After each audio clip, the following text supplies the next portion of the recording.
Kia ora and welcome to another Aotearoa Rugby Pod. Here I'm Ross Karl, of course joined by my usual partners in crime, who neither of them are in here. They're both on the big screen because Chip has obviously got a round of golf lined up and Bryn's playing golf as well. We might as well turn it to the Aotearoa Golf Pod, the amount of golf chat that happens before we actually press record on this thing. Where are you, Bryn? What are you playing? I'm currently in Terrace Downs with my partner Sam. Yeah, we obviously don't have a bye week with obviously the COVID issues and that, so we got a bit of a time away and we're down at Terrace Downs enjoying a bit of vacation and a bit of 3 days together. And Jipper? Mate, just down in the beautiful Whangamata. There'll be no golf today. I'm just wearing this in support of Jordan Spieth playing around this morning. I could tell, as a kid, were you the person who sat on the couch with your batting pads on while you're watching your favourite cricketer out there? Is that not normal? I'm sure it's perfectly normal. I'm sure it absolutely is perfectly normal. We had one of the games of the year on the weekend. Bryn, obviously you were heavily involved in that. The Crusaders just falling to the Blues at home, 23-27. Let's jump into the quick fire round. I'm presuming that this can be super quick fire. That was game of the round? Definitely. Okay. Well, what about it definitely was. The performer of the round? Because there were a number of guys in that match who were absolutely superb. Bryn, you?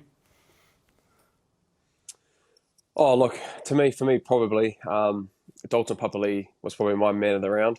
Look, I think he talked about in a speech how emotional it was for him and the kind of mindset that the Blues had coming down to Christchurch, and it was kind of shown in that last ditch effort with him and Rico stopping that try with Dom Gardner. I think for us personally, it was we wish Dom wasn't wearing concrete feet, but the young fella was going good. But no, it was just a massive play from Dalton and Rico in that play, and so for me to be able to get that hoodoo finally done for them, I know it'd be massive for their group. And Jip, you could probably go a little bit more into that. But Dalton Papali'i, not only that, but his tackling, he scored that try, bumping off Richie and myself, which wasn't great for the highlight reel again.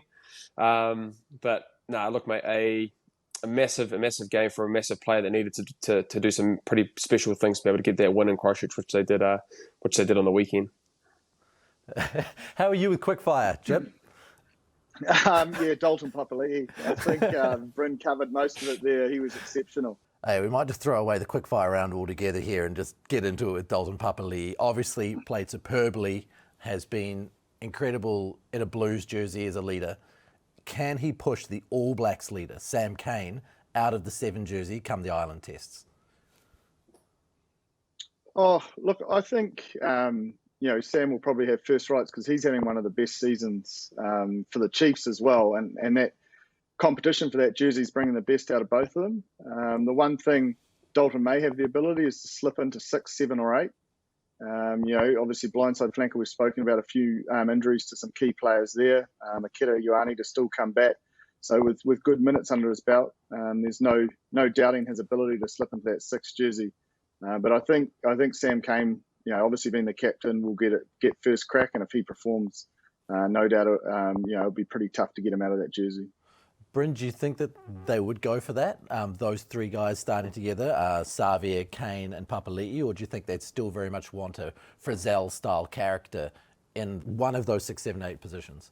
Oh, look, I think, Shannon Frizzell, and you talk about Andrew Kedder and that, they're their incumbents, and that's their position of playing number 6. But I think coming back to Jip's point, there are a few injuries, and Aki's been out for a while, and it might take him a bit of time to get his game fitness in that. But I think with Dalton, he has the ability to be able to play 6 at a pinch, you know what I mean? So he has that all-around ability to play all in the loose forward trio. And look, you look on the weekend, his ability on the edge, being able to break tackles, which is, you see the likes of Akeda and Shannon Frizzell when they are on those edges. Dalton can do that as well. And then again, his ability to be able to play big moments and big games. He's got a massive engine. The guy just doesn't stop working. And, Ethan Blackhead is very similar in that kind of sense and around their work rate. And so, look, he's a special player, Dalton. And look, if he was given that 6 jersey just due to the fact there are injuries, or, given the fact he is playing well and Sam starts at 7, he won't let you down. And with the attributes that he has, he could be a great 6 moving forward in the Irish series. Bryn, he was everywhere, wasn't he, against you guys? He was just everywhere. Defence, attack, he was just a mountain. Oh, he was, mate, and we've been massive advocates for him on the show because it's his ability to be able to make big plays and big moments. Whether it be that scoring that try on the edge, going through two people, and then scoring that try in that moment. It's a defensive effort, whether it be a turnover, a big tackle in collision, or it's in the 78th minute when you've played 78 minutes as a number 7 in a pretty intense derby match to then make a play to win a game. You know what I mean? So. I've been a big believer in Dalton, talking around him a lot the last couple of years, and especially at Super Rugby level. We've seen it at All Black level last year, but it's just a continuation of this guy continuing to keep getting better. And what it is going to do, it's going to give a great selection headache for those selectors because you've got Sam Cane, our captain, who's, I agree with Jip, is playing fantastic footy and getting some minutes under his belt and that confidence back. But then you've got a guy like Dalton who's playing consistently and playing at a high level in the country at the moment as well. No, I just want to touch on, like Bryn sort of spoke about, the selection of Dalton at 6 and pushing on. I think these selectors are showing, when they moved Ethan to 7, that they're not afraid to move this loose forward trio around, not in their normal, Super Rugby positions. So we have seen it before, and I think if they want to get, I suppose, the best form 15 out there, and the reality is both Sam and Dalton are probably one of the form flankers, and then, Artie definitely at 8. I don't think it'd be a foreign concept to them. No. There's a lot of things to talk about, I suppose, as we head into the Super Round and head into the Trans-Tasman section of Super Rugby Trans-Tasman as far as All Black selections are concerned. We're kind of halfway. Why not get into it now? Julian Savea, we've seen him again on the weekend looking dangerous, busting tackles, making the gain line. He's looking like the Julian Savea that we used to know and love. On current form, does he have a shot at being the left or right winger for the All Blacks, Bryn? Oh, look, I think there's a lot of players that are playing really well at the moment. With that kind of left winger and right winger. So he is playing really well. I think the difference that I have enjoyed with Jules coming back since he's come back from Europe is his subtle touches in his growth in his game, whether it be just distribution or his kicking game. We've always known that he's been a destructive ball carrier, and then his work rate, being able to work in and around the ruck, whether it be off 10 or 9. But I've really enjoyed his subtle touches on the week, even on the weekend as well. You look at those 2 tries that the Hurricanes plays. A lot of times this year, Jules has been in that distribution role of being able to put players away, which probably didn't see a lot when he was here in New Zealand. And look, that's not to say that he wasn't able to do it, but just with the kind of game style that they were playing at the Hurricanes and the All Blacks, it was his ball carrying ability that was really at the forefront of why he was selected. But look, I've loved his subtle touches, and look, if he continues to keep playing, he keeps knocking on the door.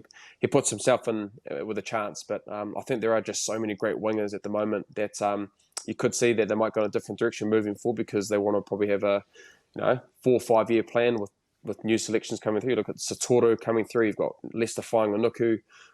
You've got Caleb Clark. All these guys are young and probably are still aspiring to be All Blacks and play at that level, that Jules was able to do for so long in that number 11 jersey back in the day. Is it an investment in the future right now, Jipper, or can we afford to spend a couple more years with Julian if he was to be the form winger and the guy they went with? Oh, look, I think, coming close to 2023, why not pick, someone in the form? And if he is that guy, I don't think they should hesitate in that sense. But, I suppose in terms of like for like, it's probably going for that Caleb Clark, Lester Fainganuku position rather than... And I suppose Nano Satoru, like you said, Bryn, comes into that mix. I thought he was exceptional on the weekend, seems to be going from strength to strength. So not only is the back 3 log jammed in all 5 super clubs, it means the log jam at All Black level will make it a challenge for guys to slip in, I'd say.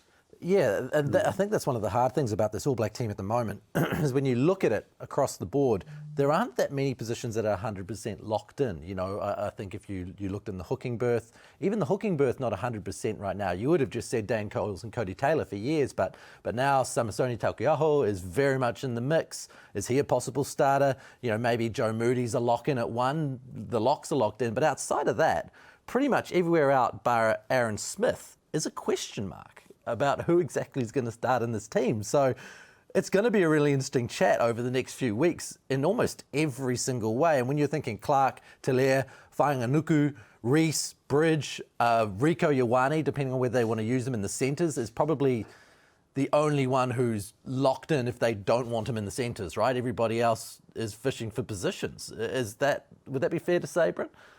Yeah, I think it is, Ross. And I think it's just at the moment, there's just so much depth in so many positions. So I think you're right. There isn't a lock, but there's so many players that are playing well. And look, to be honest, a few of those All Black coaches, you've just had a pretty good introduction around an 8-week span, 9-week span of watching guys go head to head in key battles and games, you know what I mean? So I can imagine those selectors will be seeing the Super Rugby Aotearoa games and getting a real good grasp on how those players played in those big games. And then now you get to play a different style of rugby. You know, looking forward past the Island Series, we are going to be playing Australia in the Rugby Championship, and then seeing guys, if they can continue that form after having a really big Super Rugby Aotearoa and the intensity that's involved in that, can you still be able to go there and play consistently in the back end of the competition when, it's been brutal. There's been a lot of injuries, a lot of games that have been tight, and recovery has been really important probably the last fortnight for a lot of New Zealand teams. But, you just got to continue to keep chipping away, keep putting in good performance, especially if you're not warranted and you're not in their All Black squad to start with and you're not the incumbents.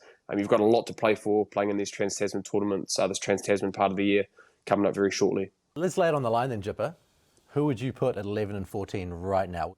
I'd say 11 would be Caleb Clark, and 14 would be Will Jordan, with Geordie at 15. And Bryn? Oh, it's tough, man. I'll probably either go Caleb Clark or Lester Whainganuku on the left-hand side, just for that power wing if they go that way. And then if they want to, from what we've seen at the Hurricanes, with Geordie at 12, then possibly Sevier Reese. If not, if Geordie's going to play at fullback, then Will Jordan on the wing, and then Geordie at fullback. So, mate, I just want to make a point there as well. Like, I think this season at some point the selectors will need to nail down what their top 23 is. Like, there is so much talent going around and so much logjam in every position, like you've alluded to. But at some point they need to be going clear into 2023 who's where, and that consistency of selection and playing together. And making sure that mojo stays alive, because as we know at World Cup, 7 test matches to win the thing. You will need to have that consistency of selection to get those results, especially in the latter part of that tournament. What is consistency of selection, Jipper, in this day and age? Is it 3 tests in a row, then a rest, or what is consistency of selection? Oh, look, it might be 2 tests and a rest. I'm not too sure from the sports science point of view, but what I mean is you want to see the bulk of your core positions remaining the same, or at least being really clear coming into 2023 that we know our 1 to 8 and we know our 9 to 15, and we know the guys that have that give us that balance and opportunity to put teams away in the last 20 minutes, and that's when you get your guys that can play those dual positions that will become key. And I think all of our loosies have that ability, and our locks, if you look at Tupo Vati, he now covers lock and 6. So players like that can really push their hand into that selection. And all I'm saying is, the more players play together, it is that cohesive measure. And we do probably want to get to, making sure the cohesion towards the end of this season is there with, your 9 and 10, your 12 and 13s, your back threes, your loosies. Because the more you know of each other and the more you've played with each other, you can see it does improve the confidence of everyone else around you. I suppose that was one of our issues in 2019, wasn't it, Bryn? We didn't really know who was going to be playing either week. We got a little bit cute, probably.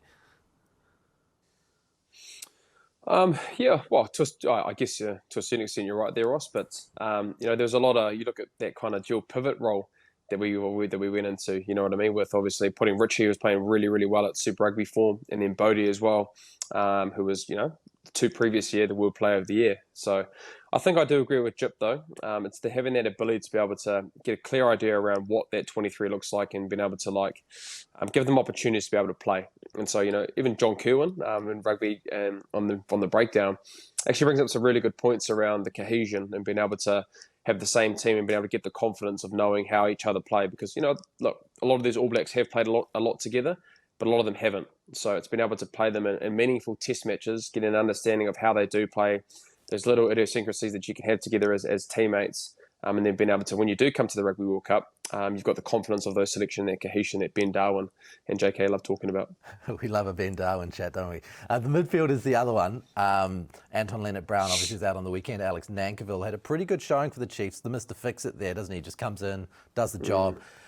Is he in and amongst a long list of candidates who are possible? I suppose when you look through recent midfielders, we've had Rico, we've had ALB, we've had Havili, we've had Quinn Tupaia, but then you look at the longer list of people, whether you got Whanganuku, Enor, Goodhue could return, RTS, we've barely seen him, Balin Sullivan's looking good, the Umanga Jensens are making impacts at times during the season.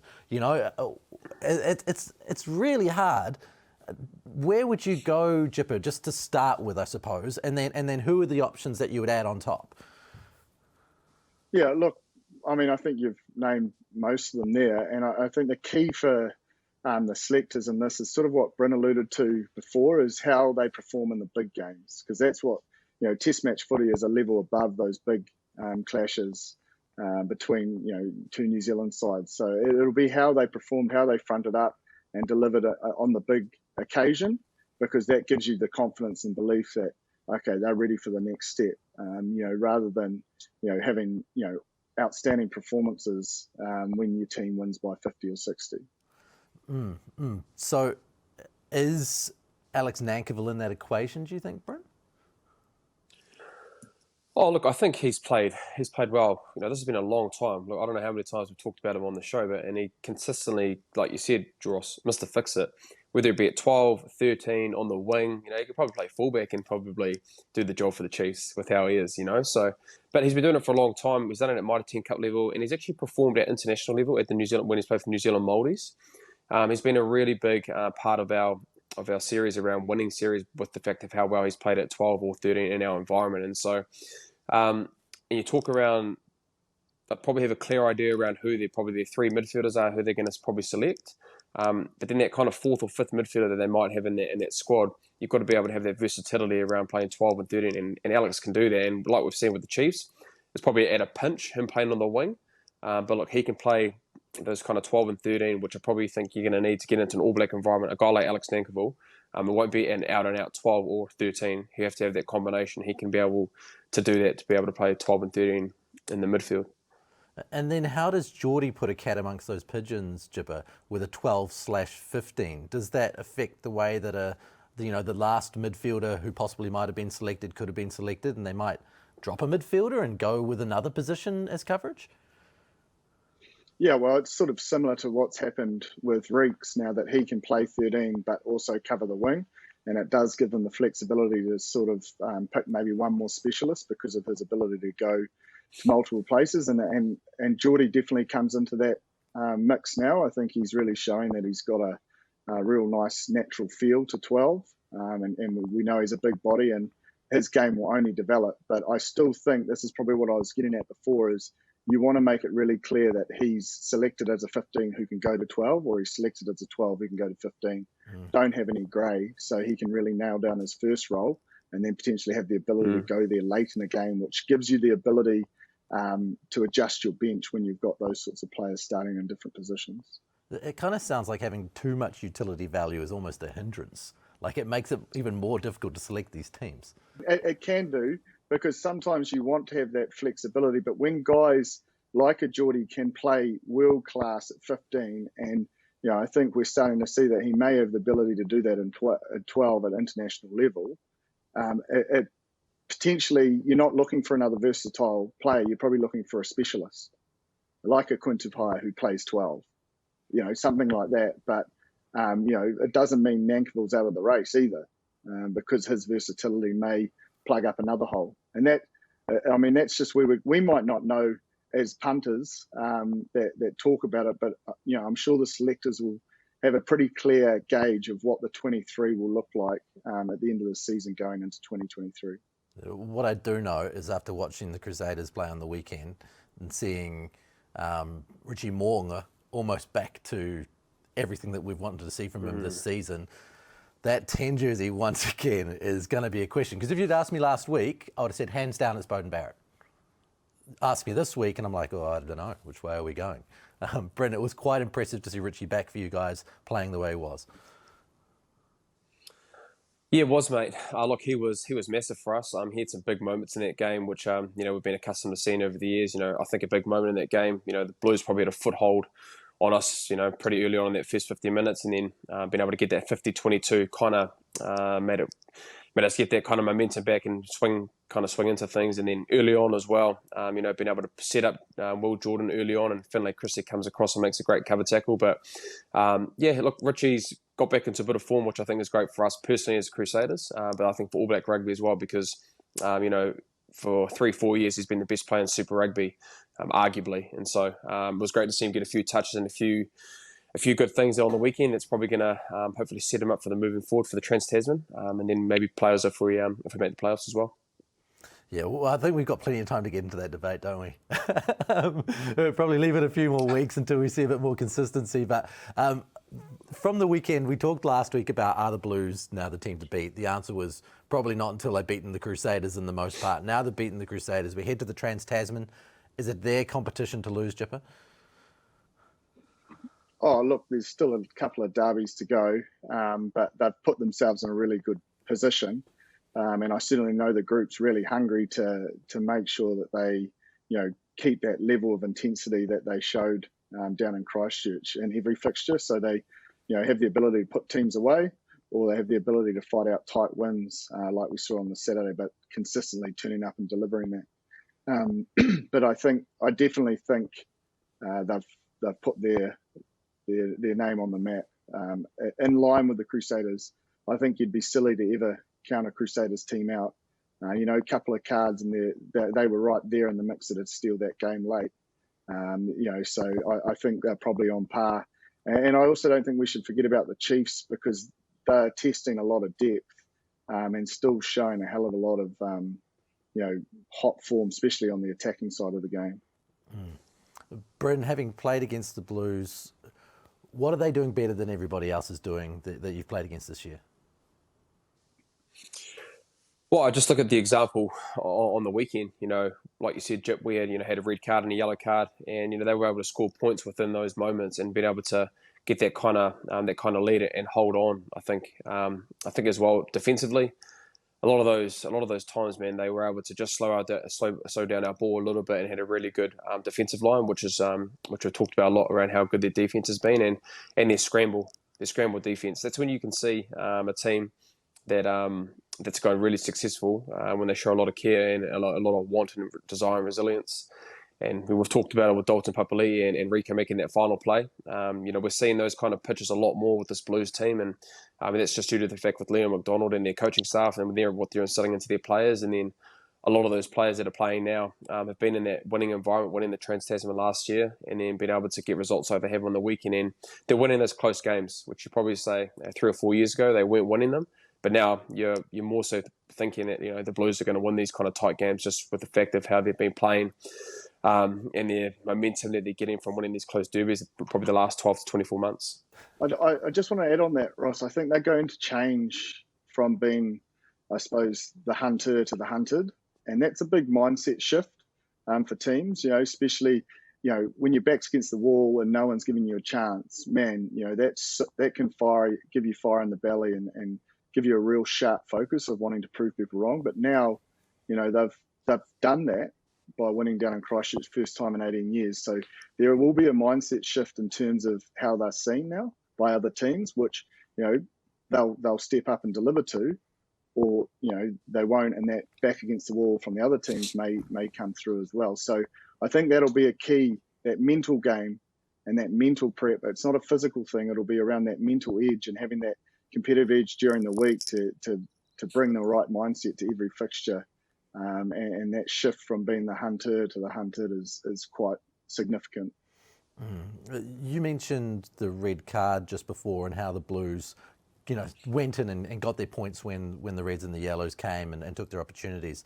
Obviously, Scott Barrett going off was a major, well, I wouldn't say turning point, but a big part of that game. Do you feel like you guys would have won that game without that happening, considering the tightness of it?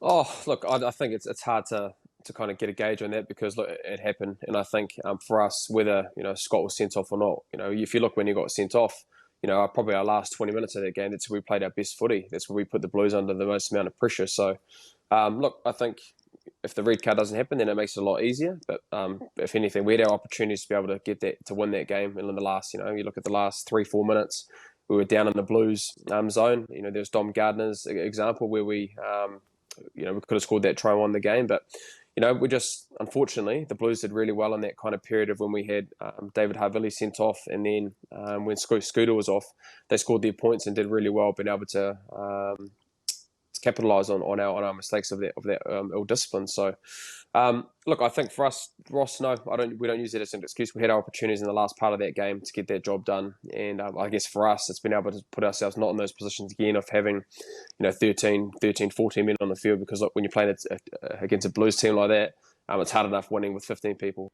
So just got to be able to get that right and get our discipline right, and it'll set us up pretty well for the rest of the season if we can get that right. Tell me if this is a crazy idea, but considering the number of red and yellow cards that are going out at the moment, in every single game, I think even up north there were 5 reds out of 8 in the Heineken Cup on the weekend out of 8 games. Do teams now train with 13, 14 people, Bryn? Do you have to spend time training like that to make sure that you're ready for that? Yeah, we do, Ross. And I can presume a lot of teams would do that as well. It's been able to have scenarios in games, whether it's your last training week, your last training day before captain's run, simulating things in games which, like you said, a red card, a yellow card, or you've got to try win a game, close out a game. So it's not a lot more foreign now when you're getting in a position where you're able to have yellow or red cards, and you're pretty actually well prepared knowing what that's going to look like. There's obviously some positions that you don't want to get a red card, because you have to change a lot changes in your game plan. But no, we definitely do talk around, and I can imagine other teams talk around those scenarios of playing with a red card for 20 minutes, bringing someone else on, and I'm trying to be able to adapt to best as you can with those scenarios that have happened. There's a lot of red cards going on at the moment. Aaron Smith, Tony Brown, they had post-match comments regarding what happened with them. Josh Dixon obviously got the red. Then for the Hurricanes, they weren't happy that Safo Amua didn't get red jipper. Do you feel like they are warranted in their criticism of the inconsistencies? I think that was a hard one, and I'm sure the TMO looked at it, because I don't know how Gareth Evans' eye could look like that if it hadn't got contact, but it just didn't look like on the replays that I saw that his shoulder did contact him. So whether it happened earlier, like it was... I have no doubt the TMO would have looked at it, because it was, it just didn't make sense that his eye was that blown up. But it didn't look like it was direct contact, but I almost needed to see it from the other angle. I mean, as we saw last week, I think it's just that frustration, and I've been there when you put so much in and you just don't feel like you're getting the rub of the green. And when little things like that don't go your way, they actually feel like really big things. And then it can sort of snowball from there. But yeah, it's a tough one. That was a tough one. I've looked at it a lot today to try and really have a firm opinion on it. But it was just too hard to see if it was direct contact or not from where the cameras were on the day. But it seems to me like referees and teams have probably a closer relationship now than they've ever had. A lot of these refs are spending time in with different squads, talking through what happened on the weekend and why a certain call was made that way, and giving them ideas of things to look at. With that said, there's still a lot of criticism of them coming after games, which is in a way unprecedented. Captains didn't used to criticise refs in post-match interviews. What is that like, I suppose, the way that you guys deal with referees during the week and post-match? Is it something you talk about? Is this the way that it should be, that we have an open conversation on mic after the game, or should it be the conversation you have during the week?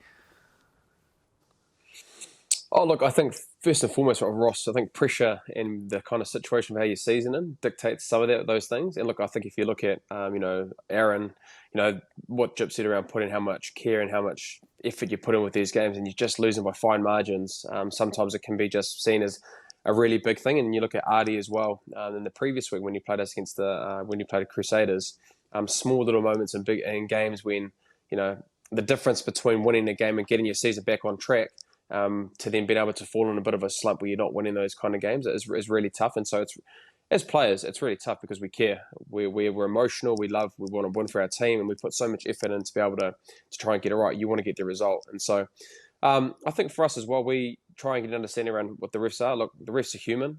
Like players, we all make mistakes, and we make calls that we think is the right decision at that time. And so, for whatever reason, it's just been heightened a lot, probably the last fortnight. But I think the communication area has been a lot better. I know for us personally, we're able to talk with, obviously Paul Williams is with us, and so the open communication that we were able to have in trainings or in season, being able to communicate with them around their trends and their pitches and what they're seeing is great. And then I know coaches as well, not just this year with obviously the rest coming in, but they've had open line of communication, been able to send emails, messages, calls, be able to get and see what their calls were with what they were right, and accountable of what the rest were wanting in that kind of scenario. But I think the biggest thing that Nuggy talked about is the consistency, and that's what you want as players. And so if you feel like you're not getting that consistency, and probably last fortnight, some teams have probably felt they haven't got that consistency. So I can imagine that the refs will be looking at that and saying, like, can we be more consistent? What are the things that we can improve on? No different from players. We try and have the growth mindset and improve.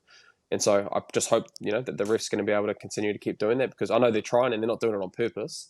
They're human, and it's a high pressure situation. So all you can ask for is consistency, and hopefully the refs can do that moving forward.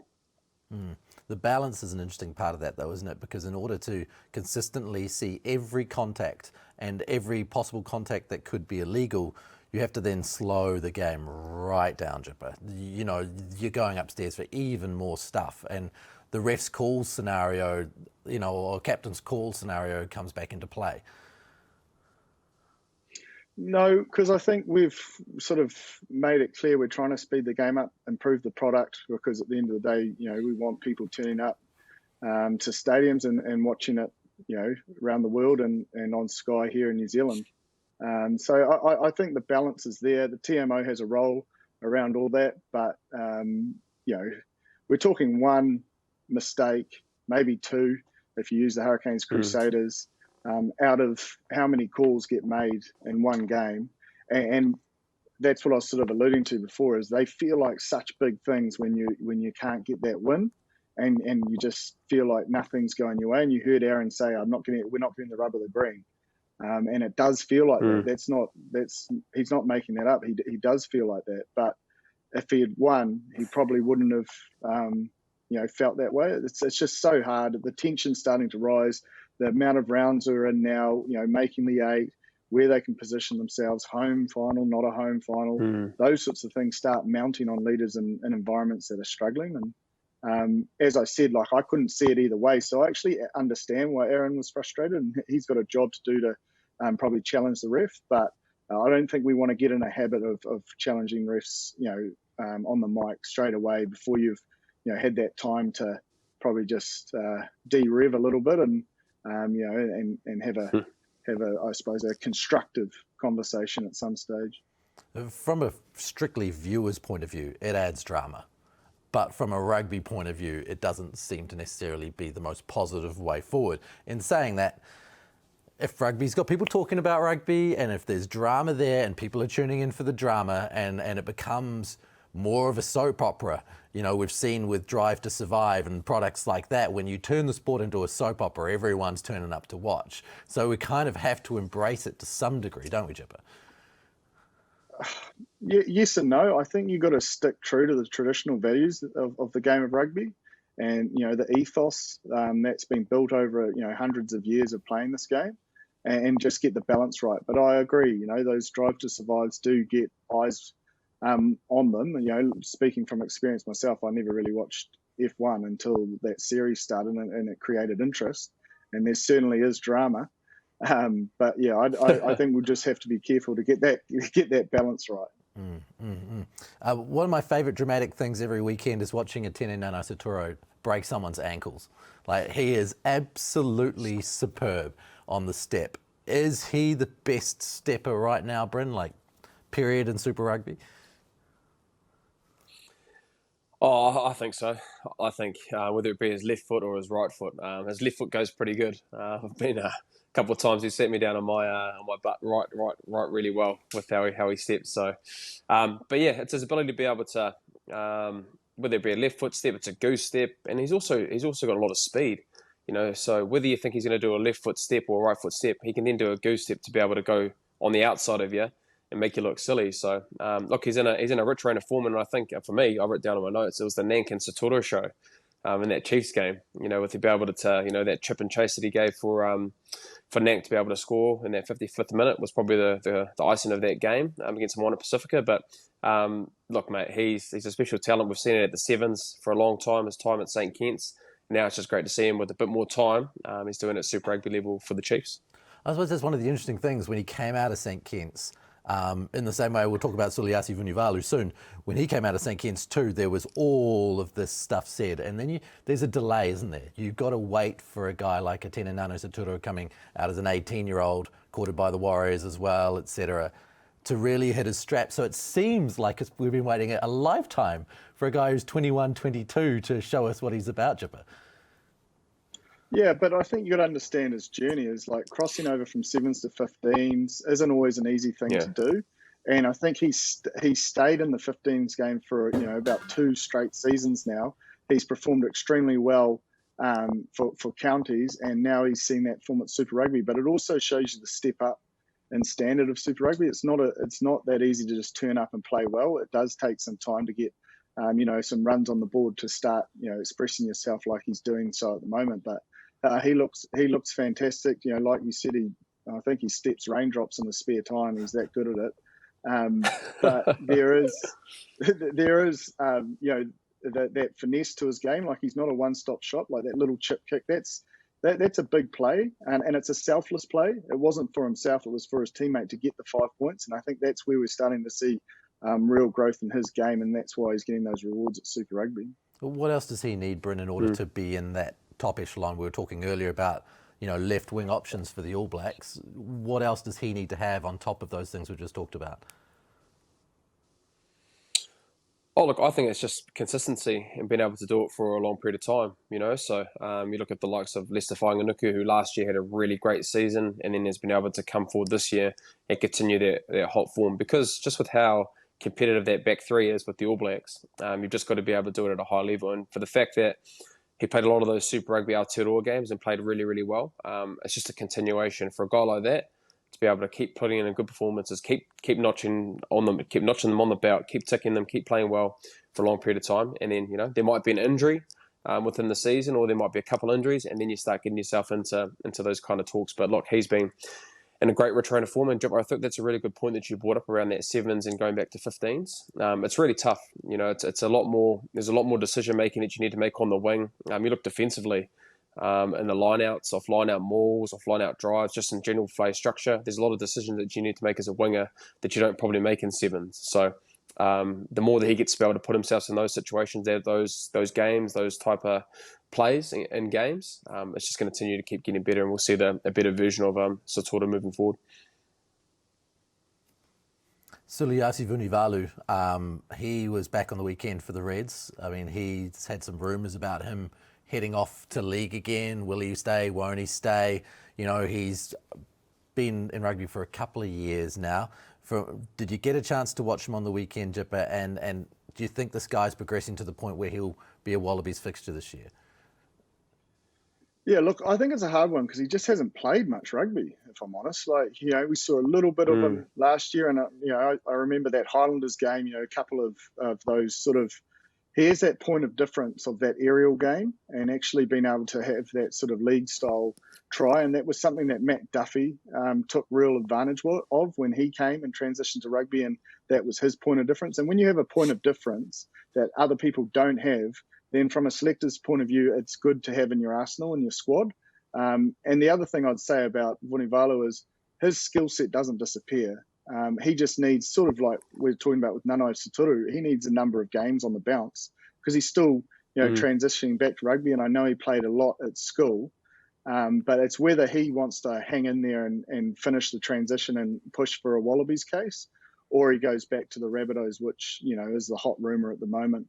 So the decision, I feel, probably is his, and you'd be silly not to utilise his talent if you harnessed his skill set in your in your system. And I think the one thing that Dave Rennie does believe in is he believes in his coaching.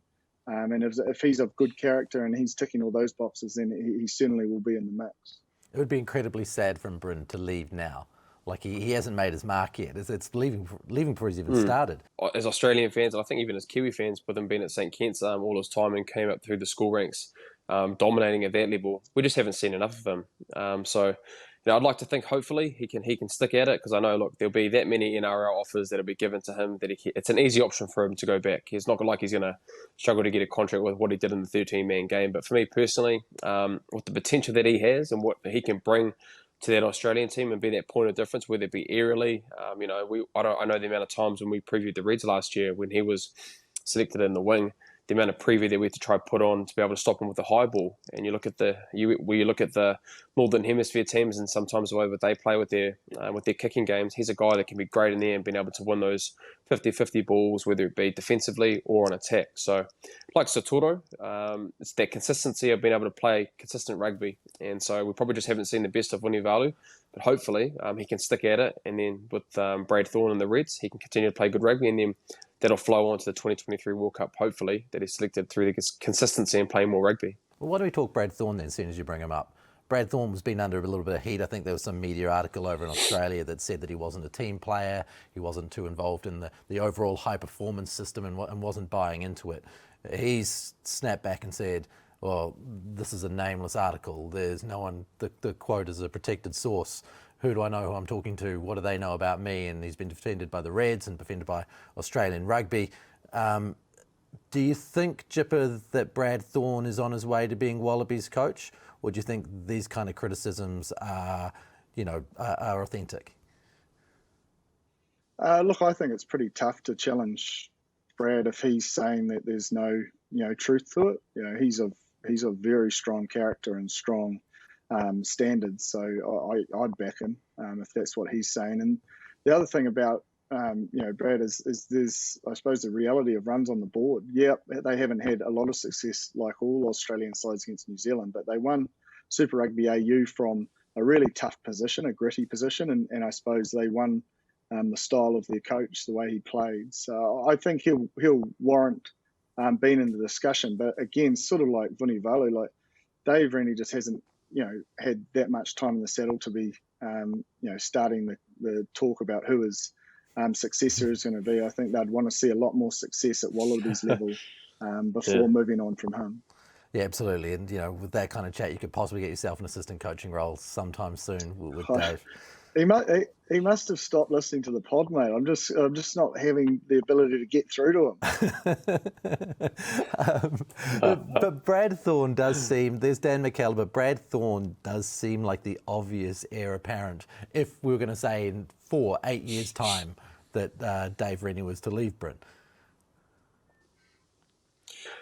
Oh, if that's in 8 years' time, that's a long time away. There's a lot of stuff that can happen between that, you know what I mean? So you can go through transition periods of being at the Reds, and, you've got your players now that have come through that gritty period of being able to, win that Super Rugby AU, and now they're at you probably say the top two teams in Australia. But there's a lot of things that can change before that. But I guess what I'd like to see is possibly, bringing him in that environment, possibly as an assistant coach under David Rennie.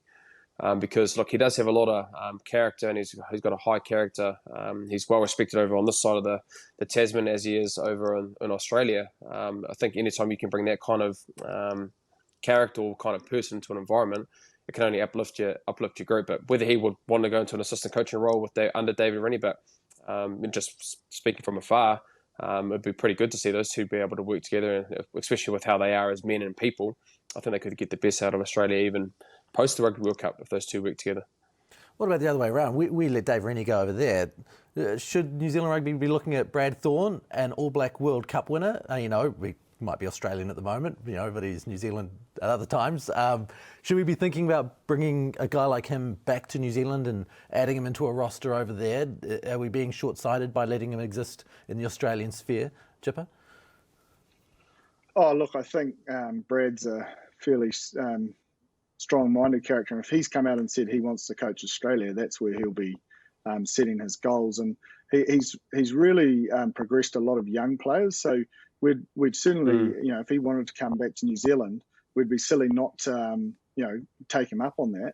But, he's doing some great work. The amount of young Reds players that he's promoted through to the Wallabies since he's got there is massive. And the amount of fine tuning he's done on some senior Wallabies that are now consistently delivering at international levels and at super level, I think is testament to not only the way he coaches, but the way he picks his coaching group, the way, he drives his, standards in those environments to bring the very best out of young men. And I think that would be exciting. And I don't think, Australia would be wanting to let him go.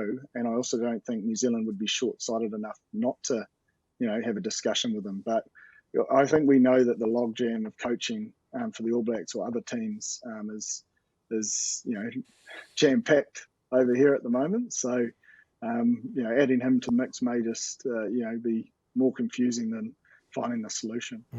He would win the Bronco amongst all coaches, I'm sure. Like if you were to put all of the coaches across Super Rugby together, Brad Thorne would be winning the Bronco, the yo-yo, the beep test, whatever it is that they're doing now.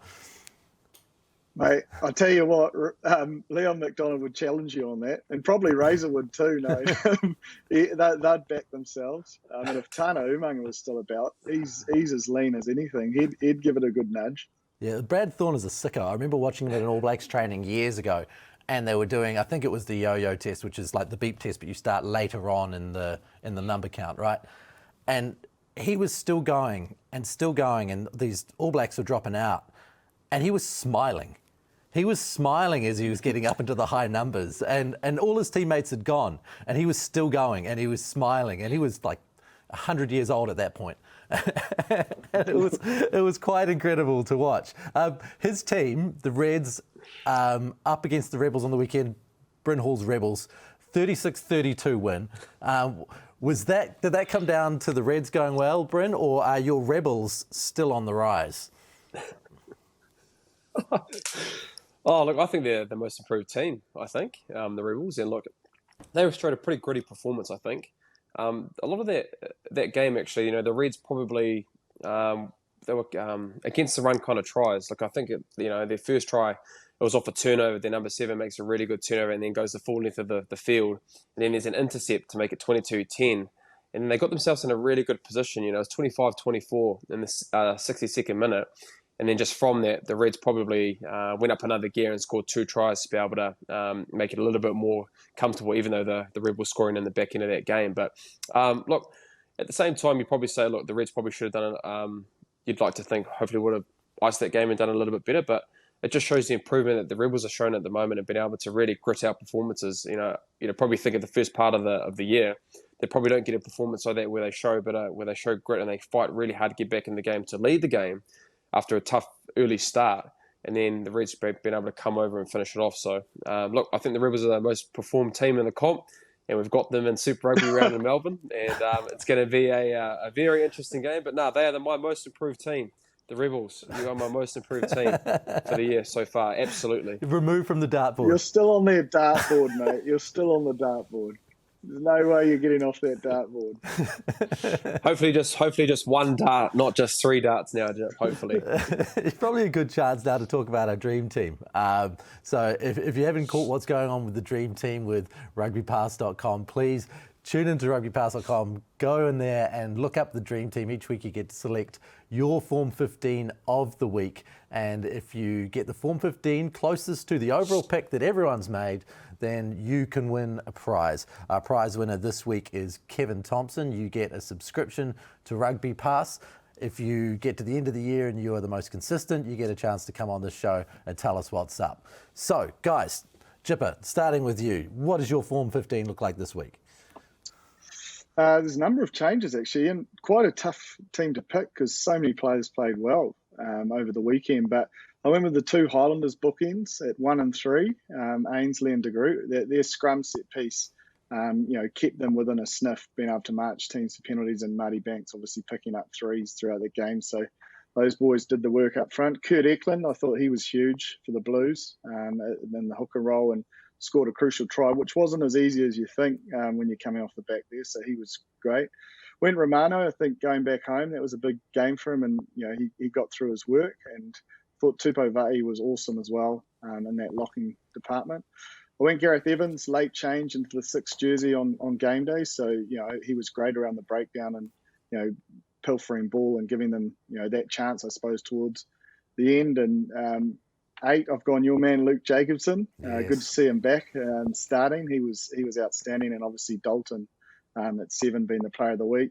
I've gone TJ Perenara at 9 and more so probably for the performance on Tuesday, but then to back it up on Saturday. And he was massive. I thought his influence in the game on Tuesday and the other night is huge, and just the competitor he is.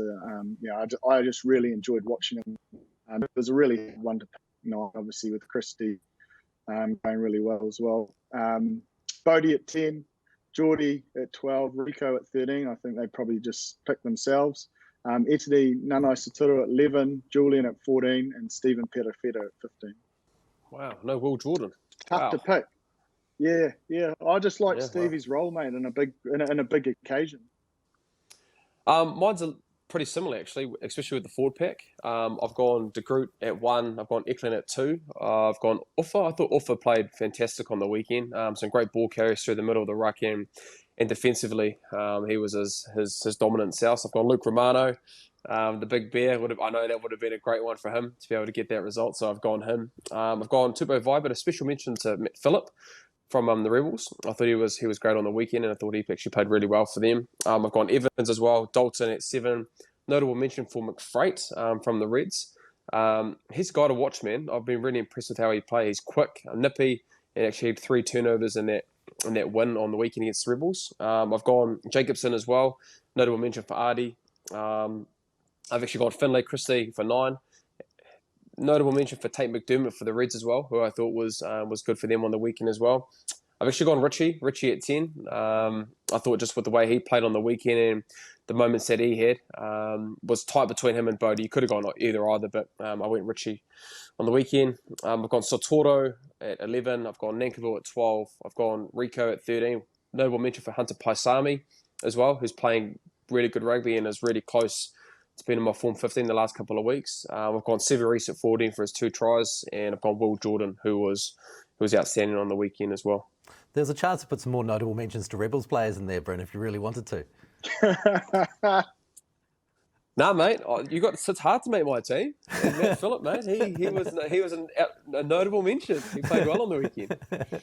The Super Round this weekend obviously is a completely different kind of weekend for rugby. We've got these themed rounds, and here we suddenly have a whole bunch of games in the same place. Very exciting thing to be involved in. I suppose every time you do something a little bit different, Bryn. Oh, it is, mate.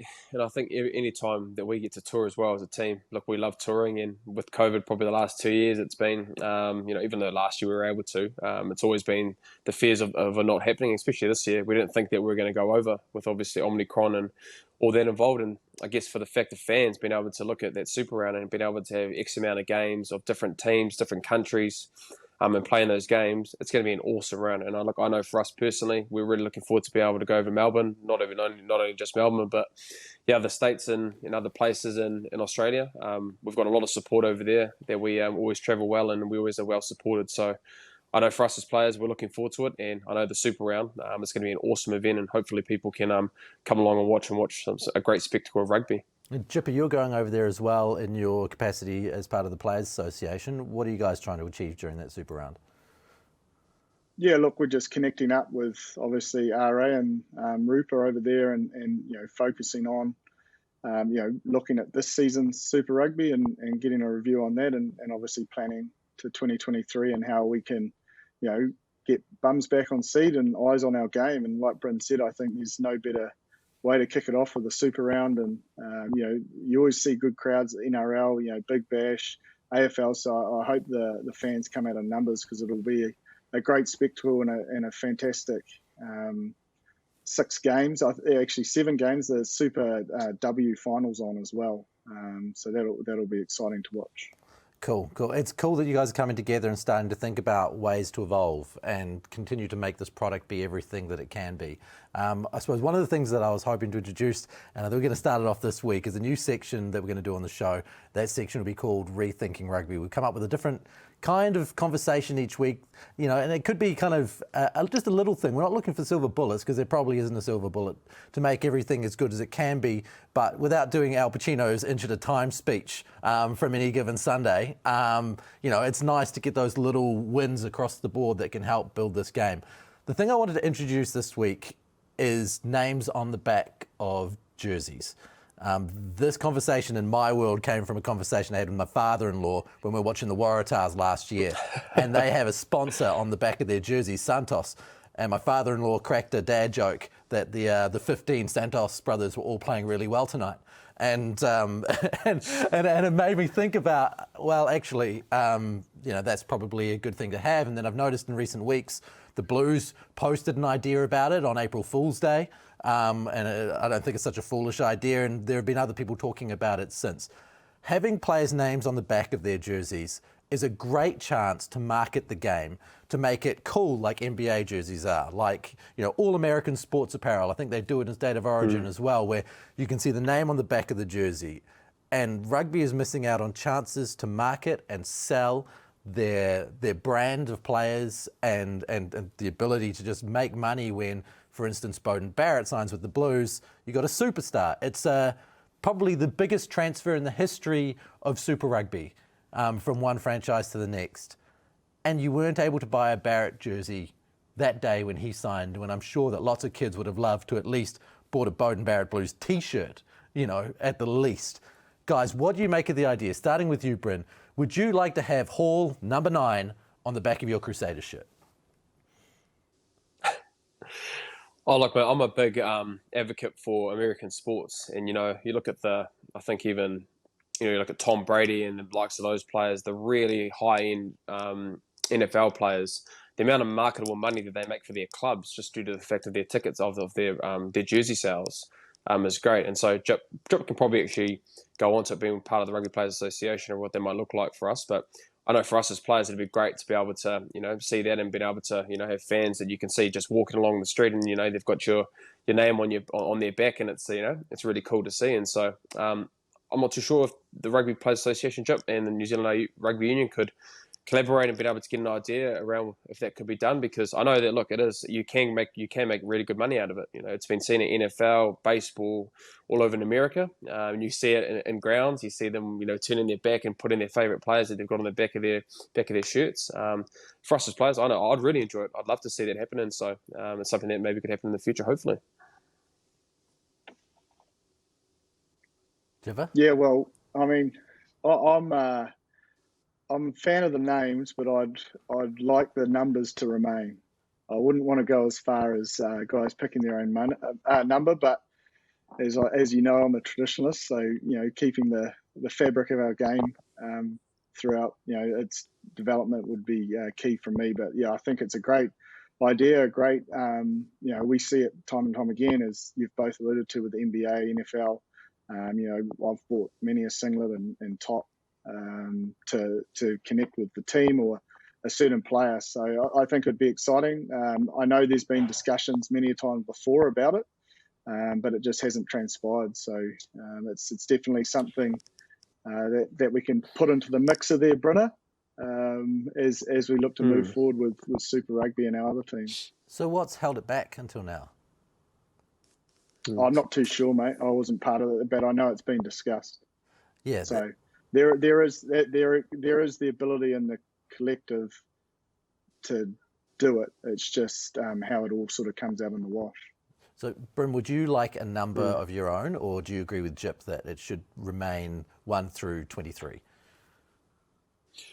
Nah, 1 to 23, definitely. I think, you can change it, whether you're coming off the bench or coming as a starter and that kind of stuff. You've still got the pure value of like the 1 to 23, like it's always been. But I think, just having your name on the back, whether you're starting or coming off the bench, you've always got your name that's been able to be shown. I think that'd be a really cool initiative that could be moving forward. And so hopefully, it's great to see that, there's been discussions around that. And then, possibly, could be a real, starting it off, whether it be like a super round. You could have it at the super round once a year. That might be able to happen, and see if you get, positive reviews from that, and then hopefully moving forward you could just get it becoming a normal day thing. I agree with you guys on the numbers, not because I'm a traditionalist, but because with rugby players becoming very similar sizes now, where you've got midfield backs and fullbacks who are 6'4", 6'5", if a team that you've never seen before comes along, or a new player you've never seen before, and they don't have the appropriate number on the back of their jersey, it's hard to really tell who they are, especially with the way that you have the game formatted now in between set plays, where players at different positions are scattered amongst each other. It's almost impossible to learn a new player if that player had number 67 on his back instead of number 5, or she had, 45 on her back instead of 3, whatever it might be. I feel like that's a step too far, because we kind of need to learn new players and understand the structure of the game, which is hard enough to follow as it is, because it is a complicated game. Taking that away from it takes away from the understanding of what that is. But the names on the back seems simple, but they might have to get rid of a sponsor out of that place. I suppose that's the hard part, because that spot where your name goes across the top is a place where a lot of key sponsors have got some serious real estate, Jipper. Oh, 100%. But, you can have the ability to get both in, I'm sure. You don't need, say, Hall and massive capitals. It can no doubt fit in there somewhere. So, all the Halls out there can buy the legend that is Bryn's jersey. Yeah. Or you could buy the throwback James Parsons jersey. Yeah. That will struggle to sell. But that's the thing, isn't it? Yeah, sorry. Yeah, no, go on. I was just going to say, Jip, man, imagine, obviously, you're obviously working for Sky Sport, mate, seeing all the different numbers. That would just be a nightmare for you, wouldn't it? Oh, yeah, that's true. I didn't even think of it from that point of view. It would be challenging. But no, look, I think it's progress, and definitely something that no doubt should be able to be done. But we'll see. I feel like there's great marketing opportunities in throwback as well, So the Chiefs, the Blues, the Hurricanes could all sell Jonah Lomu 11 jerseys. You know what I mean? Like there are all of these kind of options out there for you to do that in a throwback sense and bring more money and excitement and kind of add to the culture, I suppose, because that's really what it is, isn't it? It's about that name and who you are.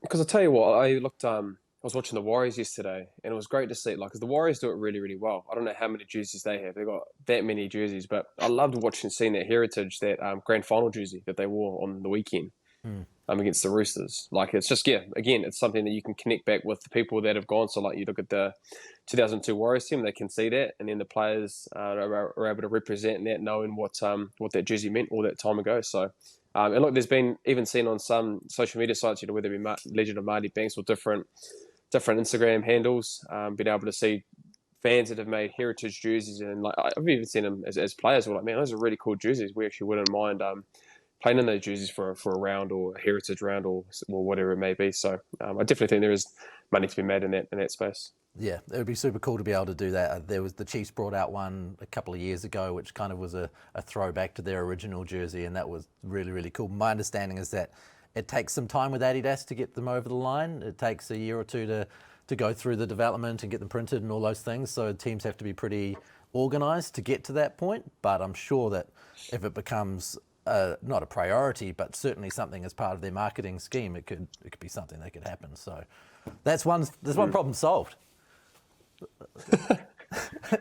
Just like that. Okay. Just like that. And a few more to come. Okay, so let's have a look ahead now to this super round that's coming up that we've never seen before. 2 games each day, Friday, Saturday, Sunday in Melbourne. Starting with the Chiefs versus the Waratahs. Bryn, where do you see that one going? Going to be a good game. I think, Jip's been a big advocate for the Waratahs probably the last fortnight. So, but I'll go the Chiefs. In a close game, I think. It'll be a close game. Yeah, I have been a big advocate for the Waratahs there, Brynner, but I think this might be a bridge too far. Chiefs really nailing their depth and getting their guys playing. So it doesn't really matter who's out there at the moment. They seem to be performing really well. Interesting game, Moana Pacifica versus the Force, to see where Moana Pacifica sit against the Australian teams. Bryn, how do you think that one's going to play out? I'll go Moana. I think, I think they're due to get a result. I know it's been a tough probably last 3 weeks for them with the kind of games that they've had back to back. But no, I think they'll travel over there and they'll get the job done against the Force. Gibbet? Yeah, look, I think Moana Pacifica as well. I think they're trending in the right direction. Their penalty count was way down against the Chiefs, and they've shown enough, especially on attack. But when they get that defence right, they're certainly dangerous. But they'll have to watch out for Mateali because he is just a weapon. Yeah, he's pretty damn good. The Blues versus the Drua, Gibber? Blues. Yeah. Blues. Hurricanes Reds could be an interesting one though, Bryn. A little less straightforward, maybe. Yeah, it is. I think it'll be a great test for to see where the Reds are at, and it's great to see that the Reds and the Brumbies who have been at the top of that conference to be able to play against New Zealand teams, and so I'll go the Hurricanes though. I think they'll be. With that last-ditch win against the Highlanders, we'll give them a bit of confidence moving forward, and they'll get the job done against the Reds. Yeah, the Landers are that team this year, aren't they? Where they're really close, but just not quite there. It's a tough place to be in, but that team in the past has gone over to Australia and won games out of New Zealand. So, can the Highlanders beat the Brumbies, Jipper? I think so. What I saw in their shift was their kicking game. Like they had 34 kicks in play, which is back to that style that they were so successful under with Aaron Smith a few years back, and that really kept them in the game. And I just think it will be a forward battle, no doubt playing the Brumbies, but they've got enough there. They've shown enough for me to back them going into the Super Round. You on the same page? Yeah, I'm going to pick the Highlanders, but I think if you're the Brumbies and you're the forward pack of that team, it's a really time for them to be able to stand up and try and win that game for them. Because look, I've talked about a lot around their back attack and being able to work off their mauls and then being able to strike off that and how efficient they are.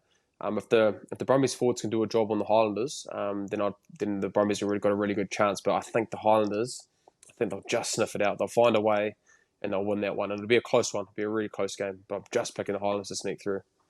And you guys, of course, up against the Rebels. How do you see that one playing out?